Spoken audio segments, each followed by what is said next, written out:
Hi, this is Daniel O'Connor from Warbit, and this is a very quick video which will summarize how we work out our key performance indicators on the system. Um, you will see that this is the all-time performance of Warbit over the last 2.5 to 3 years. Each of our organizations who use the system also generate their own KPIs.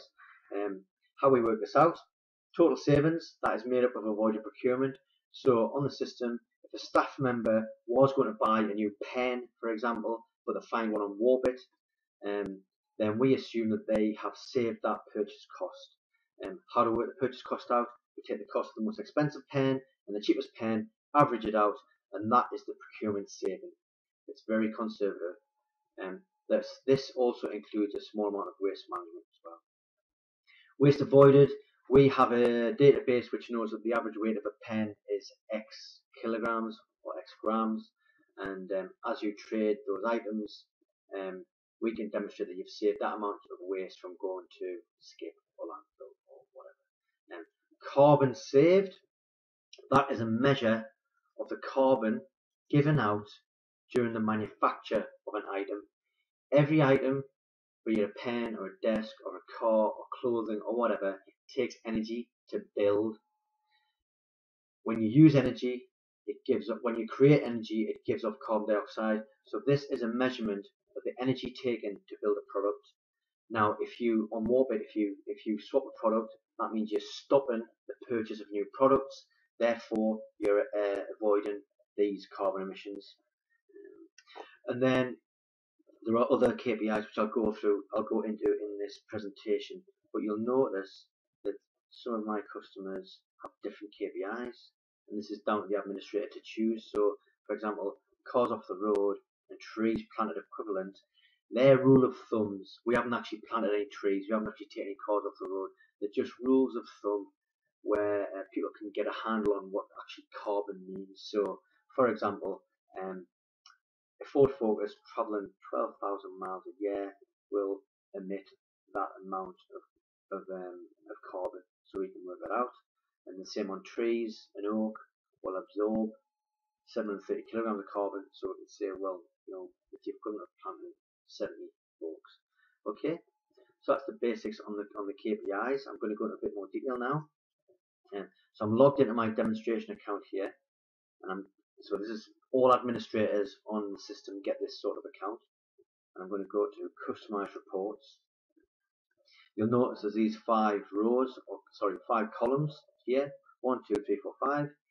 The administrator can select which slot wants to illustrate which performance indicator, and there are a number of performance indicators to choose from.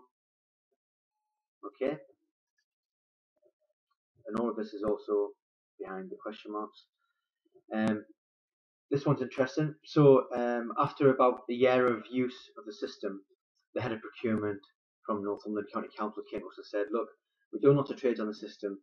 I have noticed that our purchase order numbers have dropped from X to Y over time.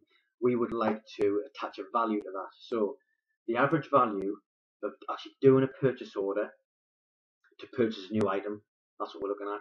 Because on Warbit, you don't do any purchase orders, it's just a straight change. So in your organization, it will take a staff member a certain amount of time to do a purchase order, which will have a cost attached to it. You can decide what you want that value to be. It can be 0, or it can be up to an hour. It can be 0, or it can be up to £100. Since we've introduced this, we've actually got feedback from customers saying that the cost of a purchase order is actually quite a lot more than £50. But you can select whichever one you want, or keep it 0. On the waste calculations, we're used to apply a flat rate of £100 a tonne to work out the savings, but now you can actually specify how much waste costs you. So you specify how much a 14-yard skip costs there. You can then specify how long that skip will take to fill in man hours, and then you can say how tightly packed the skip is, because this affects your skip. This affects your waste costs.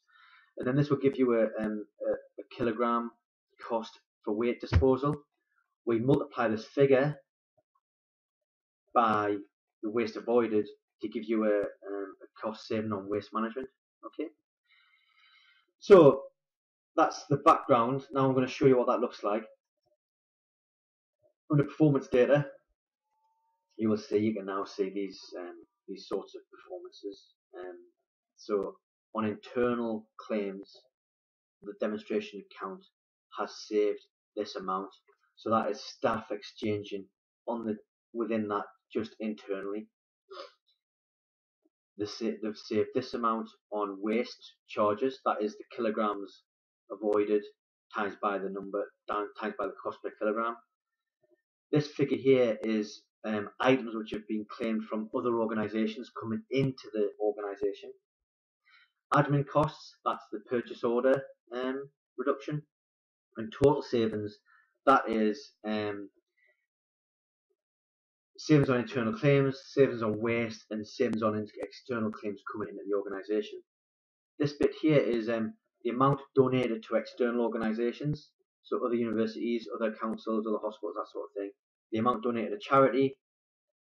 So you can see we track all of this performance data, and the purpose of this is to demonstrate the true benefits of reuse, to feed back to your upper management, to feed back to your staff, to then generate more use in the system.